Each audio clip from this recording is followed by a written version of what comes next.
Okay, it's story time. Hey guys. Oh, this is uncomfortable. I got my bunny slippers at least. Hopefully the camera will focus the way cameras are supposed to focus. We'll see.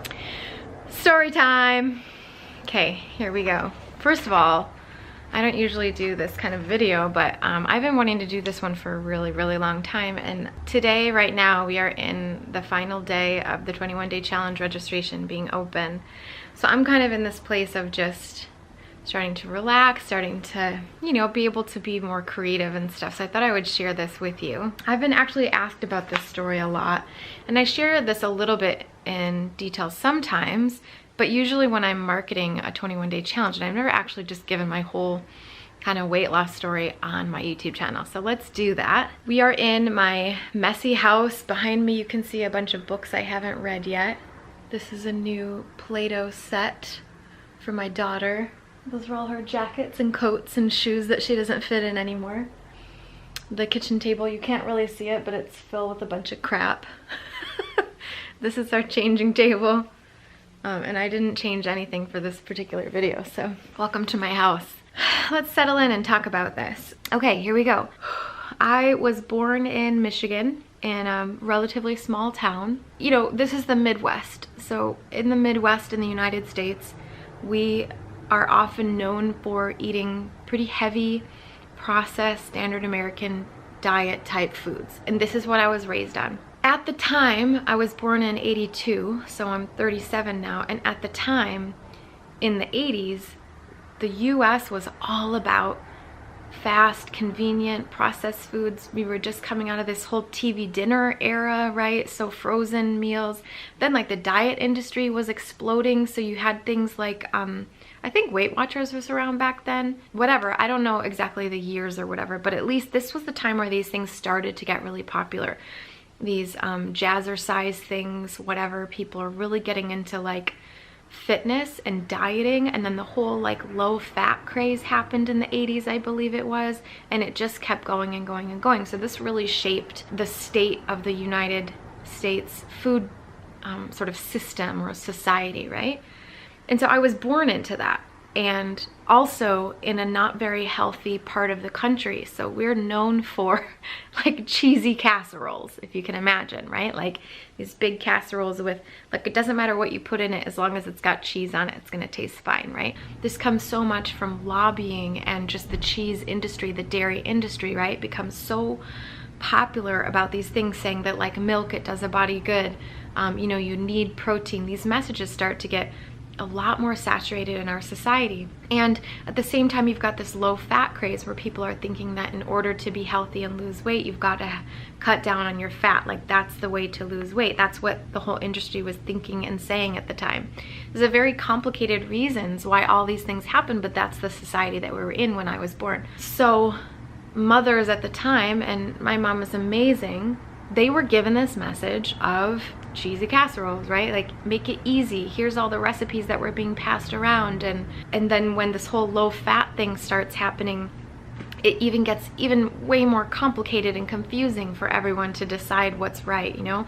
Margarine becomes so popular compared to butter, and just so many different messages that were conflicting. So you get raised in a time like this, and you're gonna become addicted to foods that are more on this type of line, right? Salty, processed, kind of fatty, or if they're not, or if they're low fat, then they've got more sugar in them, right? So these foods are just automatically kind of more addicting. So that's what I was raised in. And I'll just recall some of the memories that I have from being a kid, being a teenager. I remember food addiction issues cropping up really early, but I don't remember being an addict. Like, I didn't know I was an addict at the time until I kind of look back on it and go, oh, wow, that was pretty bad, you know? Of course, we have Moo coming in to make an appearance. You know, so as time goes on, I start to see behaviors in myself of food I just can't resist, right? And one of the main memories I think of is that kind of crazy flurry of thoughts that goes through your mind when you feel addicted to something and like you just have to have more of that thing, right? So I recall specifically being at dinner time, and one of the meals that I remember my mom used to make all the time, which I, like, my mouth is watering just thinking of it because it was so good, It was like peas and cheese, and I think this one had tuna in it. Probably had some kind of a cream of mushroom soup or cream of chicken soup or something like that, and pasta, and then it had breadcrumbs sprinkled over top, and it was baked, right? So when you took a spoonful of it, it's just really cheesy and creamy, all that. Probably, sorry if that's a trigger, but that's a huge memory I had of mine. And the memory is that when we would be at the dinner table, we would always have dinner as a family up until I was about 10 or 11. And I remember sitting at the table, and it was my dad and my mom and my brother and me, and I just remember having these feelings of like, I need more, like I have to have more of that, like more is never enough, right? I have to have more. And it would take, like I couldn't even restrain myself, I just kept wanting to eat more. And like there's a little bit of a pressure at the dinner table, I guess, at a point where everyone just stops because you're full or something. But like I just remember I could eat unlimited amounts of that food, and I wanted to eat unlimited amounts of it, and I always felt like I could never get enough. Another memory that I have is when I was in, I think I was probably 4th, 5th, 6th grade, something like that. We would have Oreos at home because, you know, my mom would buy what we liked, and I remember coming home from school, and I would grab, like my mom would be watching TV in the living room, and I would be in the kitchen getting my snacks, yeah? And I would grab like 8 or 10 Oreos, as many as I could, and like very sneakily, like on purpose, sneak back in order to go binge and have all those Oreos at once, because I was taking just as many as I could. And then later on in the night trying to get more, that sort of a thing, but just eating them all at once and just not being able to stop, you know, feeling pressure that I shouldn't eat that much and knowing that I probably shouldn't. Maybe this was later. I think actually this might have been more middle school or teenage years or something, but feeling this pressure that I, like inside my brain, that I couldn't stop eating them, and I just wanted as many as I could. And I would get as many as I could and take them back to my room and eat them all. And it was just always this constant drive for sugar, this constant, you know, like hiding these behaviors and hoarding these behaviors and taking as much as I could. And then I remember, this is such a dumb, like I can't believe this is such a dumb story, but it just shows like the addiction to carbs. I'm growing out my hair and it's like in a really weird place right now. This addiction to carbs, I remember I used to make, oh my God, I can't believe I used to make this. I used to make rice-a-roni sandwiches. So, you know rice-a-roni, it's a very processed, high sodium, made of very processed, it's not even rice really, it's basically pasta with a ton of just sodium kind of flavored mix or whatever. It just takes a few minutes to make. So I would make that, then I would take white bread and pile a bunch of the rice-a-roni on it, pile the bread back on it, and eat a white bread rice-a-roni sandwich. I used to do that so much, right? Oh my gosh, so much. I was obsessed. I would make the blue box Kraft macaroni and cheese. I would make the whole box and eat the whole thing in one sitting, and still want more. And I just had this sense during those days that it was never enough. Like no matter what I ate or how much of it I ate, I would be so full, like my stomach would hurt, and I could have just kept going, and I wished I could have. It's just my stomach wasn't big enough, right? Just more and more and more. And this is when coffee shops started to get like fun. Like we had a local coffee shop that my brother and I used to go to. We get sugary drinks all the time.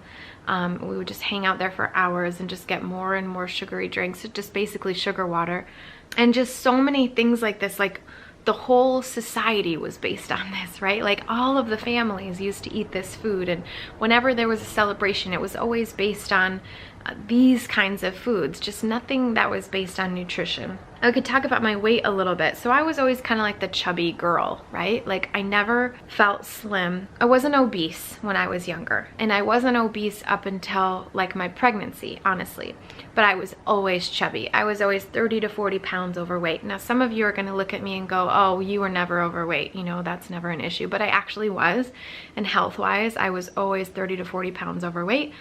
We all have different metabolisms, we all have different things. And just because I wasn't obese didn't mean I didn't have food addiction issues and extreme food behaviors and things like that. It's just that our bodies process things differently, right? That being said, I want to show you guys some pictures from my I guess I think it's teenage and college years, was kind of always going on this roller coaster. And I might, like, when I look back at these pictures, I go, wow, I wasn't really super overweight, but comparatively, especially if you look at the Nutritarian kind of BMI of what's healthy, definitely unhealthy, right? Definitely in the overweight category. Not only in the Dr. Fuhrman's overweight category, but in the actual overweight category from the sort of BMI chart or whatever. I never exercised really. I hated exercise and I just loved eating foods. And so I think the kind of overarching idea here in my childhood was this addiction feeling, right? Like not being able to stop, but not even thinking I should, right? Like at that time I was too young to kind of notice that this was addiction and it was an actual problem. And I didn't really put the pieces together about what this behavior was doing until I was in my 20s, kind of a thing. Which, when I think back of it, I feel back on it, I feel pretty lucky that I didn't have any kind of, you know, further eating disorder that turned into anorexia or bulimia or anything like that, but it definitely was an eating disorder at the time when you're hoarding and just binging on massive quantities of food. Because then, okay, so that's kind of, you know, up through high school, always 30, 40 pounds overweight. So I'm 5'2", 5'3", 5'2" and a half.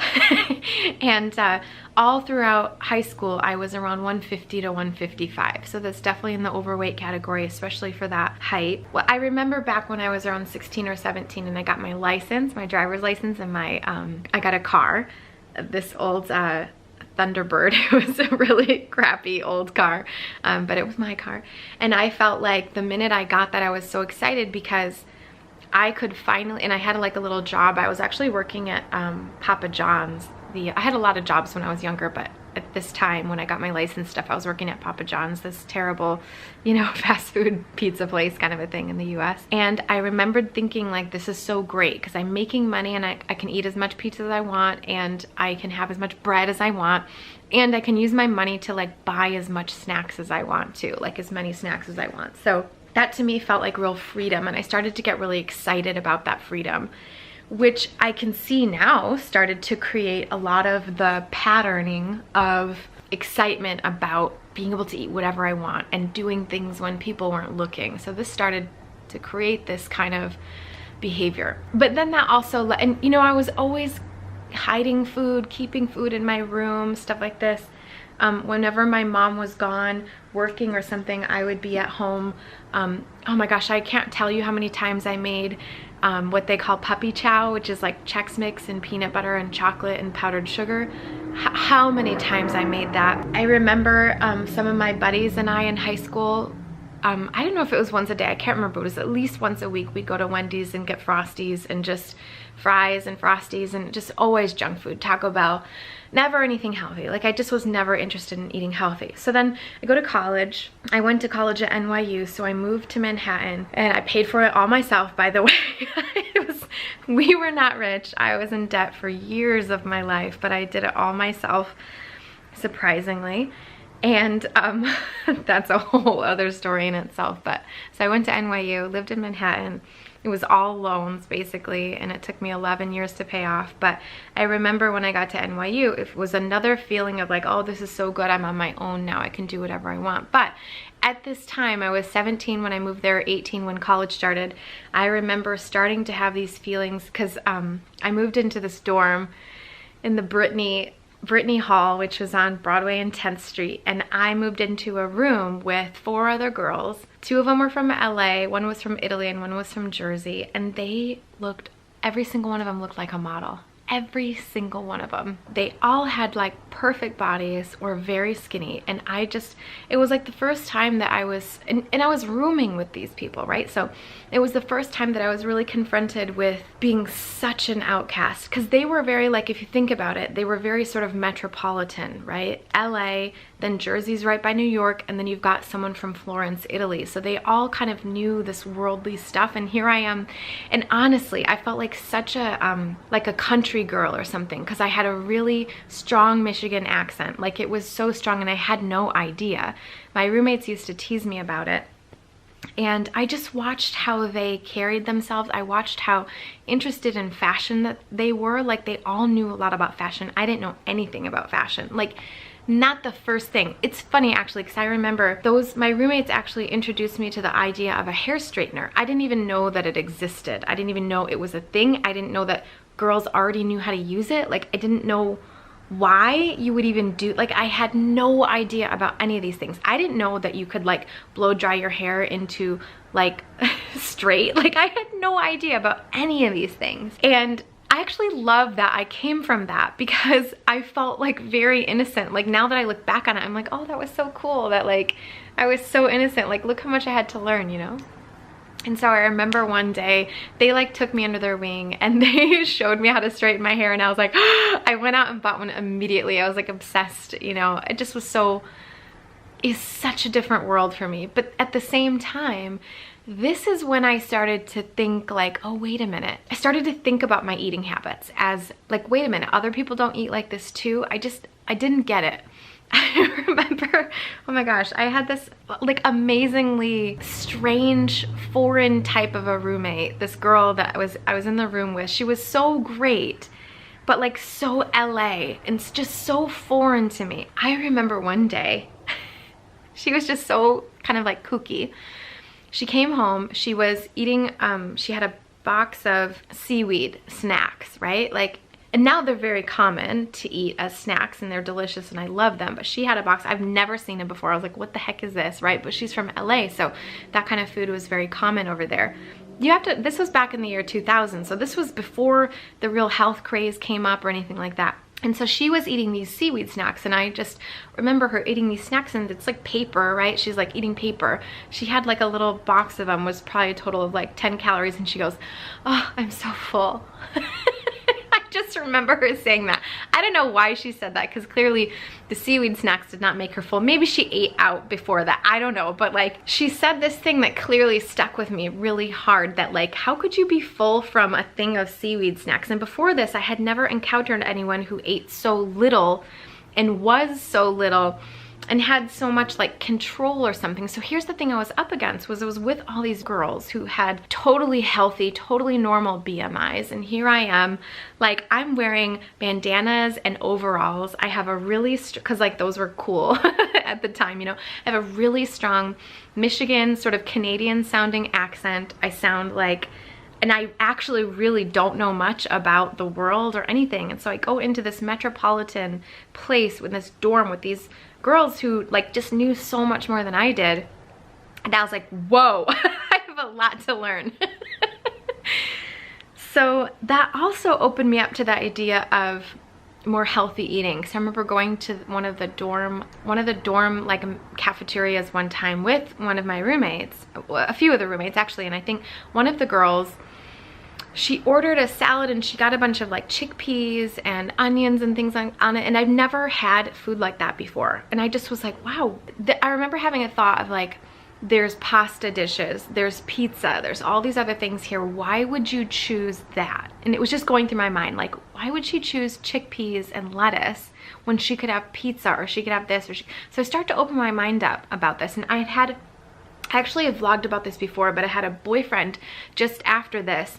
Very similar situation. He was from back home in Michigan too, but I remember having meals with him sometimes, and he would cook for me, and he would make like chicken breast, some vegetables or whatever. I remember one time he cooked something for me. Like we went to the store together, he picked out all the stuff. We came back to his place, he cooked it for me, and I ate it, and there was like no flavor. First of all, it was low sodium, like no sodium whatsoever. It's a meal that I probably would love nowadays, right?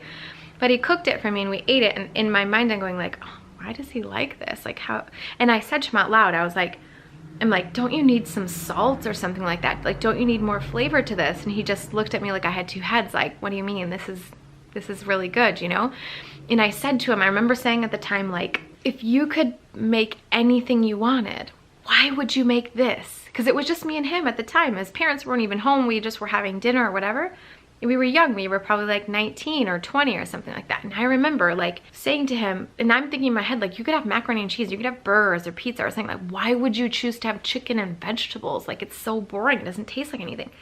And it wasn't until years later that I finally you know, having done Eat to Live and seeing all this kind of stuff, now I realize exactly why. But he was just raised that way, right? Like, that's just how he was raised. But for me, it was such a mind shift to be like, why would he choose those foods, right? So for him, probably he didn't even have any proclivity to being an addict anyways about food, and he didn't really have that kind of exposure that I did anyhow. So it was, there's no way for me to compare those situations, but at the time I was comparing and being like, and then looking at my college roommates and all that and being like, how do these people do this? Like, how do they stay thin? How do they like their food? How do they do, like, I did not understand it, and I wouldn't understand it for many years later until now. But I was on a journey, and I was on a journey that I was like, I'm gonna figure this out. So I had this very like specific quest that I was on at this point, and I knew I was on a quest. I just didn't know how long it was gonna take me to get there. You know, I started this at age 19, and here I am 37. So it took a while, but I'm glad to be able to give you what I know. So that was, you know, during college. The other thing that happened in college was when I was a freshman, because of my roommates, which kind of started opening my eyes up to a world of healthy food, that there was other kinds of foods out there that might be good. That's when I kind of started thinking like, this is interesting. The wheels started turning. Like, why would people choose that if they could have this, right? So I just started thinking about those thoughts. Then I found the Slim Fast diet. This was my first real diet, like for reals diet, okay? But what was interesting was at the time, I was a very internet-oriented person. So we had had internet since I was 12. So I was used to being on the internet for a very, very long time. And this was just when chat rooms were a thing. Like, there wasn't any real, you know, there was no Wikipedia or anything like that. Google just was born. It was just starting to be a resource, the internet. And I remember the Slim Fast site was one of the first websites that I could find that had information about how to lose weight, like how to diet. So I kind of like read that website top to bottom, and oh my gosh, they had so many resources on there. I can't believe how incredible it was back in the year 2000, 2001. So I started just consuming this website, just learning everything I could about healthy eating. So the way that Slim Fast markets itself is 2 of these terrible chemical-laden processed shakes for 2 meals of your day, and then the other meal is meant to be a very healthy, whole foods, kind of, you know, lots of really great whole foods kind of a meal, low sodium, whatever. So even while the 2 shakes were not a healthy choice, now that I know that and I look back on it, the information that they had about what that sensible meal should be was great for back in the day. It was so, so good. I learned all about like low sodium and portion sizing and how to cook vegetables and different ways that you could eat different things. And so I learned a whole lot of it. Now a lot of it was wrong because it was all like low fat information and meat centered protein, blah, blah, blah. But it was the beginning of my education. And so I really learned a lot. And what I loved about that website was because it had such a great community. It had a forum and everyone was helping each other and talking to each other. And it really felt like a place that you could get the information you needed to get and the kind of support that you needed to get. And so I loved that. When I did Slim Fast, it was the first time I ever dieted. So I think that was the main reason I was so successful in the beginning, because it wasn't the quality of nutrition that you got. But I lost 30 pounds in 3 months, like just quick, right? I followed it to a T. And this is the thing about dieting. It's like no matter what you follow, you will lose weight if you can just follow it, right? But the problem is that you usually can't follow most diets long term, and that's what I was always looking for after Slim Fast, which I found in Eat to Live. But at the time, that was my quest, but it was going to be a lot longer before I found that. But so I lost the weight, and it was mostly just momentum, right? Like I was so excited about, I've never lost weight before. I didn't even know you could. Like I didn't know anything about it. It was like, I was just such a newbie to everything. And so I lost the weight. I was so excited. But I remember what I had to do in order to keep the weight off. And I'll tell you guys a couple of stories. So one of them was like, you have to keep eating the shakes and eating the bars. And these are like your meal replacements, right? And they're only like around 200, 250 calories per meal. So you're starved all day. Then you have this really low calorie, sort of animal dense, like usually you have some chicken or something like that, meal. So you only get a little bit of food and maybe a couple snacks during the day, but usually they're veggies or something. And yes, I stuck to it, but it was mainly because I was just had that momentum, and it was the first time I'd ever dieted. So I lost the weight. I was really excited. I got to the weight I am right now, which is around 120. Lost the weight. That was my goal, was 120. I think I'm maybe 123 when I woke up this morning or something, but I've been maintaining this 120 to 125 for months now. I got down to 120. I was so excited. I couldn't believe it. It was amazing. And then I kept it off for the next year and a half, but here's how. It was white knuckle dieting, like all sheer brute force willpower. Hell, torturous, like the hardest thing I've ever done. And I remember this because I quickly got off the whole sensible meal thing, and I went back to, well, I just want to eat what I want to eat, so I'm going to have tiny portions of it, right? Because I was counting calories and making sure I wasn't having too many calories. You know, I was having these shakes. I was always hungry, always have headaches, this kind of like hangry irritability, you know. It was just a very torturous time. And I remember I used to do Slim Fast in the morning and then at night, and then I would have my sensible meal at lunchtime. Was so not sensible. I wanted what I wanted. So I would have like one, I think it was like one, maybe two pieces of white bread with butter on it. And then I would have a slice or two of American cheese. I can't remember what it was. And then I had like some almonds and then some water or something like that. Like, and then I think I had the bars, like the little snack bars that they have, because they tasted like Butterfingers kind of a thing. Why wouldn't you save up your calories so you could eat that instead of like making chicken and vegetables or something like that, you know? So I remember I used to eat the same exact thing every single day because I was terrified of gaining weight, and it was like holding on for dear life. I just remember that period of time being so full of fear and frustration with myself. Whenever I would go off plan, I'd have to like punish myself and eat even less, you know, and it just was, it was a terrible situation. I remember finding my little techniques where I would actually take the meal bars and I would microwave them so that they would get like warm and chewy, and I literally every single day would lick the plate clean because I was like, I need every calorie I can get. I was so afraid of not eating, so I would microwave it, I would eat it with a fork, scrape off all the chocolate, and then I would literally lick the plate clean because I was terrified of being hungry or anything like that, and I still was totally starved. So I just remember this whole time period of being like, I don't know how I'm ever gonna sustain this forever. Like, this doesn't feel right, but hey, I'm 120, you know? I didn't look like this at all. I was a lot like pudgier because I didn't do any workouts either. Like, I wasn't doing any weight training or anything like that. So it was just a very different time that felt like holding on for dear life. Then I moved to Italy. That's when everything fell off the rails. And I knew that I was going to move to Italy. I knew I was going to do study abroad at some point with my college. And so the first program that I chose to do was Florence, Italy. So I went there for a semester and lived. And I just remember, I knew, like I had told myself, I'm moving to Italy. I'm going to eat pasta. Like, I'm not going to not eat Italian food. So I don't know what's going to happen with my diet, but I'm having Italian food, right? And I just had this very strong sense of like, I've punished myself long enough, I'm gonna have whatever I want to eat. So I moved to Italy, moved to Florence, moved in the dorm. Sure enough, the dorm room cafeteria has like the best Italian food on the planet, right? Like gnocchi with pesto, and all, like every single day you have the ability to eat like the best Italian food on the planet. Plus you're walking by all these stores and these, you know, bakeries and Italian pastries and gelato and all this, and I'm just like, screw it.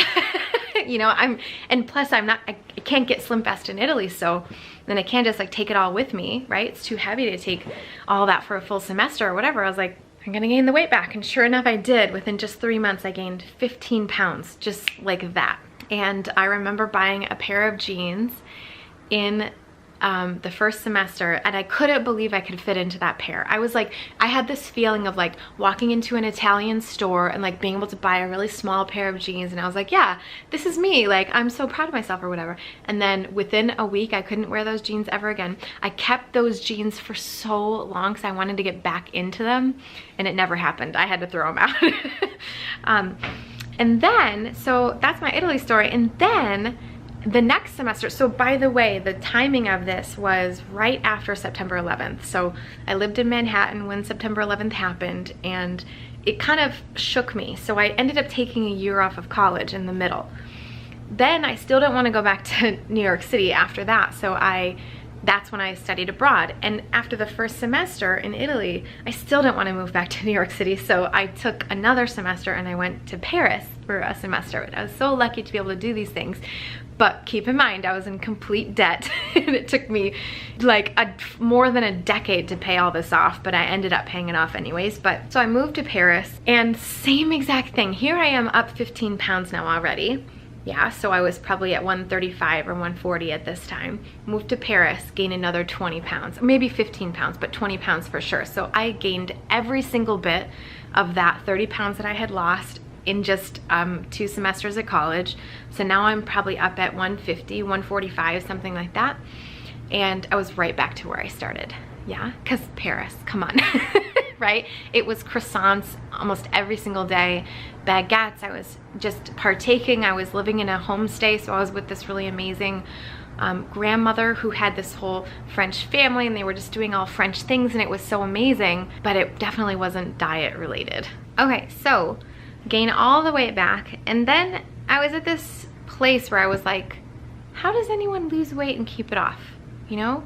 Like, I know how to do it with Slim Fast, but then I tried to attempt to do that with Slim Fast again for the next many years, trying and trying again. I remember, so I moved back to New York City for my last year, and I remember getting into this pattern of, I started to get a little bit, like a little bit anorexic for a little while there, where I remember studying for exams and just having Diet Coke, popcorn, and nothing else for days in a row on purpose to try to lose the weight again. Never happened. I always got, and the thing was I was too hungry because I had to do so much exercise walking around New York City all the time to get to classes and stuff, that I just was too hungry. I had headaches, I would feel super faint and dizzy, and I could never kind of get back that real easy, light, quick way of weight loss that I had in the very beginning with Slim Fast, because it was all white knuckle, right? But it was the first time I ever did it, so it didn't feel as difficult as it did later. And so over the years, I kind of just did this yo-yo, trying to go back to Slim Fast and off, and Slim Fast and off, and my dad knew that that's what I ate, so he would always buy me Slim Fast whenever he'd go to Sam's Club or something like that. He was the sweetest, trying to help me with this kind of stuff. And, you know, he was thinking that this was help. I was thinking it was help, and I thought it was really great to keep trying this. And I just remember being tortured by this. Like, how do you do this? How do you do this? And I remember one point in my life where I just was like, no, I'm not doing this anymore. And I have some coworkers that will attest to this. At the time I worked in an office, and I would go home for lunch every single day and have a full hot dog, like a hot dog on 2 buns. So I would split it in half with American cheese and a Coke every day. Every single day. That's what I would eat. Because I was like, you know what, forget it. I'm gonna eat what I want and whatever. So I was stuck at this 140, 150 area, and I could just never lose it again. Lots of candy, lots of sugar, lots of just processed food. But I was always kind of interested in health, but I didn't know how to do it. So one of the first turning points I remember was I just bought on a whim this wheatgrass juicing kit where you actually grow your own wheatgrass and then juice it. And I still have the video. I think I can put it in here of the first moment that I drank it. All right, tell us what we're doing here. We have our final product. If you can see, this juice used to be this grass. Wow. And we're gonna drink it. You're gonna drink it? Yeah, but just as a forewarning, we have already prepared some nice apple juice for afterwards in case I need a chaser, like I throw up or something. Look how beautiful that is. Wow. Now wait, how much of this are you gonna drink? I'm gonna drink this whole thing in one shot. Really? Yeah. You ready? The whole thing? The whole thing. Don't drink the whole thing. Oh no, I'm drinking the whole thing. But then I can't like take a sip if you're gonna. Sucks for you. Fuck you. We'll juice some more for you if it's like not death. Yeah, I'm gonna watch your reaction first. Okay, here we go. You ready? I'm ready. 1, 2, 3.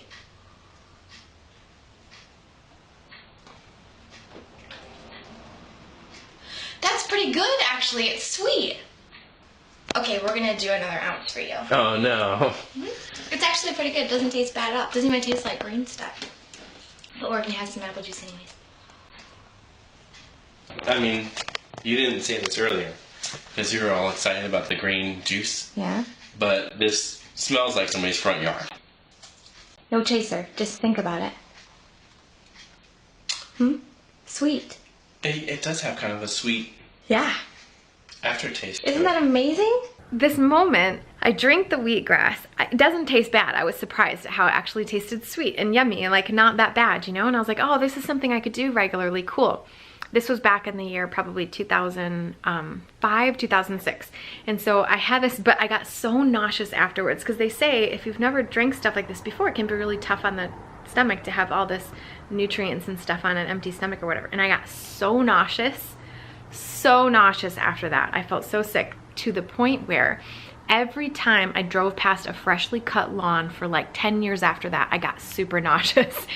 And so when I started Eat to Live, that was actually really tough for me to have green smoothies because I just would get so nauseous with the flavor and the smell.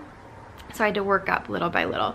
So anyways, I was kind of always interested in it. I just didn't know what to do or how to do it. So I dabbled with so many different things over the years. These cleanses, I did the Master Cleanse once, which by the way, if you're interested, do not do it. It is terrible. Like at the time I lost a lot of weight. At the time I got back, I got actually down to 110 because I white knuckled this Master Cleanse, and then I ended up gaining it all back within just a couple weeks. I totally ruined my stomach because I wasn't eating for 11 days, and then I put chicken in my stomach the first meal I got off of it. I do not recommend cleanses, especially not for weight loss.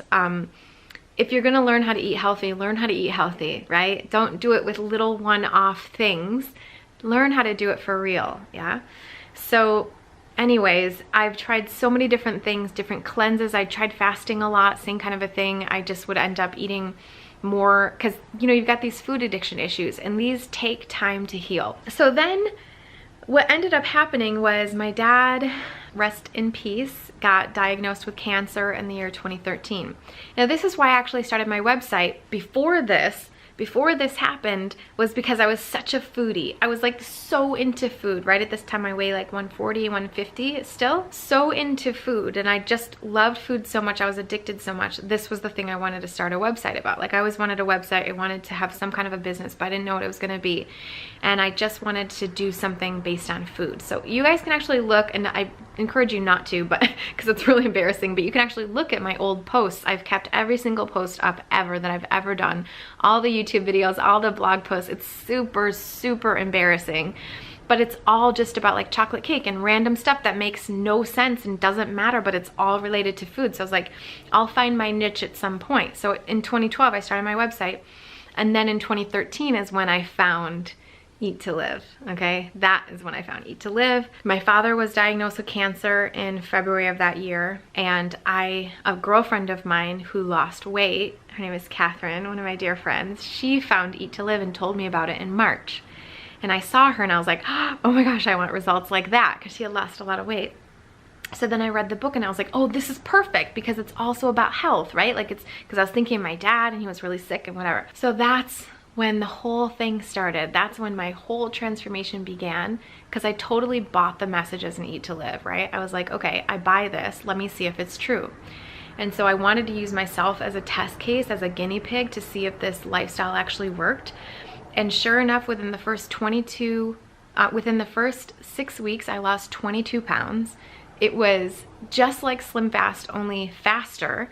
And I couldn't believe how full I was, how much food I was eating, how satiated. Like I would get done with my food during the day and be like, wait a minute, like I'm not supposed to feel this full. I'm not gonna lose weight tomorrow. And I'd get on the scale, sure enough, another pound down or whatever. I could not believe it.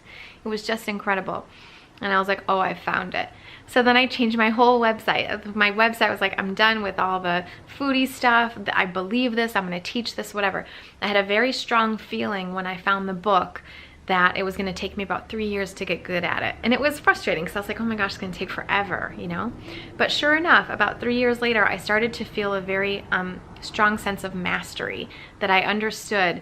But to be clear, I was dealing with a lot of food addiction issues. So it took me a long time to kind of get past some of that. Like first of all, first changing my taste buds took a while because I didn't like the flavor of a lot of things in the beginning, as I was saying with the kale and things like this, I had to really work up to that stuff. In my smoothies in the beginning, I could only put a tiny bit of kale because I could taste it, you know, tiny bit, and work my way up. And so I really had to kind of get through that with certain ingredients, but it got better and better over time. The taste buds got better. The digestion got super amazing. I couldn't believe it. Like in the very beginning, my digestion was to the point in the morning where I would wake up and I had to go.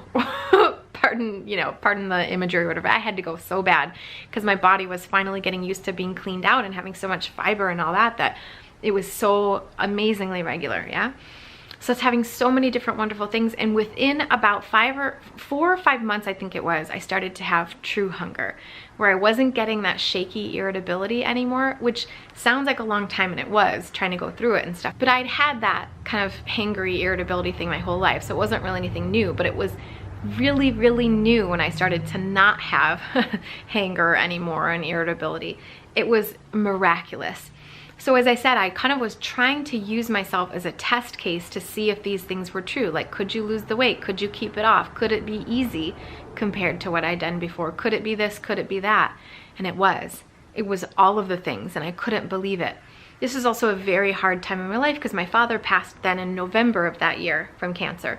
And so then I kind of went on this roller coaster in the other direction, right? Like I was so excited, it was going so great, I was so happy, and then Dad died, grief, let's go back to pasta and, you know, all these kinds of things. And so I took, there was a few months there, probably about 6 months, where I wasn't doing so good on Eat to Live, but I was still having smoothies every morning, and then the rest of the day was pasta and crying. Stuff like that, you know. But then I slowly but surely got back on it, and I gave up and readjusted to so many of the concepts over the years.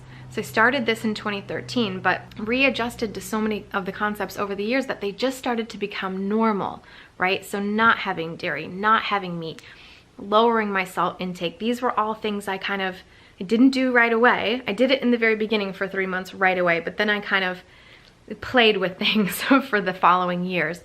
Did things slowly, like, okay, now I'm gonna give up dairy, now I'm gonna give up sugar, now I'm gonna give up this or that, or later on I had to give up dates because I was having too many dates, or I'd have to give up nuts for snacking because I was eating too many of those, and I'd have to give up nut butter, and I'd have to try this and try that.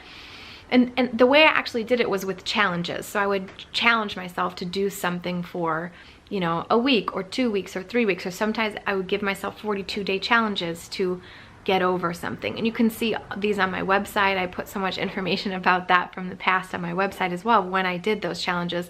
And they were just for me. I only did them myself because no one else was kind of putting on challenges at the time. And so I would create my own challenges in order to get over certain things here and there. I'd give myself 7 days of just strictness, and I'd try to stick to it, you know, and I wasn't always successful, or I'd do 14 days or 21 days or whatever. And I was just challenging myself to get better and better over time. And this is where the message of just keep going came across. This is where it started happening, because I noticed in my own journey, I was never perfect. And I promise you, I promise I'm still not perfect. I do not do everything perfect. So please don't look at me and think that, oh, she's just gonna tell me her perfection story or something, because it's never been perfect. It's always been like this, okay? But just because I can keep it more or less consistent now, like, it doesn't mean you won't be able to. That's what I'm trying to show you, is that, like, we can all become consistent if we just keep going, we just keep trying to get better and better, okay? So over those years, I was giving, like, it took me about 2 years to give up shrimp, by the way. Like, I didn't give up meat right away. It was a very emotional thing for me. I really loved seafood, like, loved seafood. And so every time we would go out for celebration or whatever, I'd get shrimp and, you know, kind of a thing. And then one day I was just like, I think I'm just gonna give it up. So I did a challenge, put myself on a challenge, and finally gave it up. And then I didn't have any more emotional attachment to it. But it took a long time. Right? It took, like, that one took me about 2 years. The dairy one, I still have dairy every once in a while, so I'm not perfect. I am not perfect, and I don't say I am. I was dairy-free for a long, long time, and it's not very often that I have dairy, but I still do. So what actually happens is, when I start to get really lax about rules or ideas or things like this, I usually read Eat to Live again, or I read one of his books. I've read Eat to Live probably about 7 times now. I'm pretty sure I counted. It was like about 7. And I'm about to have a new reading of it, because I'm feeling like I'm at a place where I want to remind myself of the rules and all that. I always use audiobooks when I reread it. And so I can just, as I'm driving or something like that, get those messages into my head again. And that's kind of how I continue to get better and better and just keep going. Even though I'm not perfect, I have dairy, I have standard American foods, I have processed foods every once in a while. Oh, I gotta go. Okay, I'm back. I did a client call and then I got cold. So here I am again. I'm in a mode right now where I haven't been doing perfectly. I'd say I'm maybe 70 to 80% Nutritarian, on and off. Some days I do 100%, some days I do 70, 80%. And it kind of all evens out to enough to maintain my weight. But that's kind of where I've been. And honestly, like, as far as weight maintenance goes for me, typically that's what will happen, where I'll do some periods of strictness for a few days in a row, and then I'll go off a little bit where I don't have super Nutritarian. Like I might have a little bit too much of this or a little bit too much of that, like too much oatmeal or too many nuts and seeds or something like that. And then I'll come back and get back on and do, you know, pretty strict day or whatever, and just kind of back and forth like that. That equals, you know, consistency to me, where it's not the same exact thing every day, and that's just how it is for me right now, but it has equaled my goals. It has equaled the weight that I like to be at, which I, you know, at this point wouldn't mind being at that real low Nutritarian weight, which is maybe, I mean, technically that's 15 to 20 pounds from here, which I'm not really interested in that weight, but maybe 5 or 10 pounds more would be cool. But also I'm kind of at this place now where I'm like, that's good where it is. I like it. It's fine, you know. There's also an interesting thing that has happened over this last couple of years. When I was then when I was pregnant, right, I got pregnant in 2017, gained a lot of weight. I wasn't able, like, I gained almost 50 pounds. I wasn't able to stay Nutritarian during it. I imagine Dr. Furman would judge me for that, and I think there's probably a lot of other pregnant women who are able to stay on when they're pregnant. I just wasn't able to. I have some videos about that at the time, but that was my journey, and that's what I went through, and we got through it, and I made a child, and she's alive, and that's good stuff, right? But I took the next year and used the techniques that I know, the techniques that I teach in my private coaching and all that, to lose the weight again. And I did. I was able to actually even lose more weight than I did before I got pregnant. And I've been able to keep that weight off, which is really fun. But here's the thing that's really interesting. Over that time of maintaining now, so she was born in 2017 and now it's the end of 2019. And during that time, I've learned to get used to being a thinner person, right? I've become a person, like, I'm becoming identified with the idea that I'm a healthy weight individual, and I never have been. So that's been a kind of mindset shift for me too. And it was right at that time that I started to learn all the mindset techniques that I use now in my private coaching from my life coaching school. So I loved it in my life, I was using it in my life, and I started using it with my clients. And then I got certified, and the certification journey in those life coaching techniques has been just the best thing ever. I love it. And this kind of stuff is so powerful, and just knowing that you can go forward and use this stuff in the rest of your life. I always tell my clients before I begin working with them, I say, once you know this stuff, you're not going to be able to go back. And so many of my clients have mentioned that same kind of a thing, like, you can't go back anymore. This is it. You're a changed person. And this is the thing we're looking for, is how do we actually maintain this. So sort of the program that I put together is all based on the things that have worked for me over my years and the things that have worked for my private clients. And I'm so excited to be able to offer more of this information for you so that you can get out of the rut of being focused on weight loss, and you can get out of the rut of being focused on your food to become able to focus on the things that matter in life, which is your family, which is your inner health, which is your inner well-being and your friends. And you know, the other part about it is that we are so stuck on this weight loss thing that we don't get to find out who we're meant to be. And that, to me, has been so exciting, because I'm meant to be the sort of the voice of the Eat to Live lifestyle, like the how-to voice is kind of how I see it. Like, all the information is out there about what to do, but how do you do it? You know, like, but really, like, how do you do it in today's society? And so that's what I've dedicated myself to. How do I do it? First of all, how can I make this work in my life? But then how can I teach that, right? So I've put together so many things in order to do that. And that's where I am right now, knowing where I came from. And now you guys know where I came from too, but kind of seeing the way that all, like, it was very much like this in the beginning, right? And nowadays, Eat to Live was kind of like this, and now it's like this, you know? It's not that hard anymore compared to what it used to be. And the biggest thing that's changed since I started was now I just know what to do to get back on track if I ever need to, you know? Like, now I have that peace and that calm of understanding, okay, it might be off for a little while, but I know exactly how to get back on, you know? I know exactly what to do when I'm ready, you know, whatever. We see the camera moving a little bit, it's because Vincent, the cat, is moving around the couch because they're hungry, and that's what my life is. So, oh, and my daughter's also sleeping in the other room, so you probably hear the noisemaker in the background too. But all of this to say, first of all, to open up a little bit about my own experience, but also to say that this is my life's mission. This is what I'm doing. I want to be able to spread this way of eating and how to do it consistently for life, far and wide. This is everything I'm wanting to do for you and for anyone around you, because as you start to learn more about this, you become a beacon of light that understands it, can show how it's done, and can be an embodiment of what this lifestyle feels like when you're actually doing it consistently. The biggest thing that changed in me was that ability to just know that it's possible, instead of always wondering, like, well, how do I, and how is it going to work, and how am I going to lose the weight, and how am I going to keep it off, and what is the right diet, and what should I be doing? That to me was always the scariest part, because it's like I didn't know what the answer was, and now I do. Now I have a way of being able to eat that satisfies me, that gives my body what it needs, and keeps me at that weight that I feel great at. That's what I want to give to you.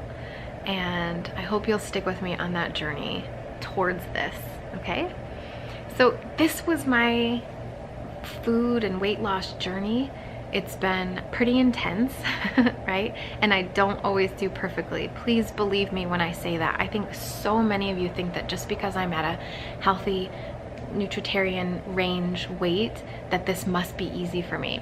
And I hear this from private clients all the time. Something will come out inevitably where they'll say something like, well, this is just easy for you. You don't understand what it's like to come from where I'm coming from. And I just think that that is so indicative of why we get stuck where we are, because we think that it must be so much harder for us than it is for everyone else.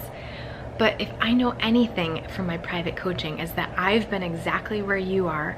I talk about it to people all the time, and we all have just as much difficulty as the other person, just as much, because it feels just as bad in our head as it does in their head. We're all going through really difficult times, and there is a way out. There is a light. There is a diet, lifestyle, and a mental, like, mindset set of strategies that will get you to the place you need to get to. You just have to keep going, okay?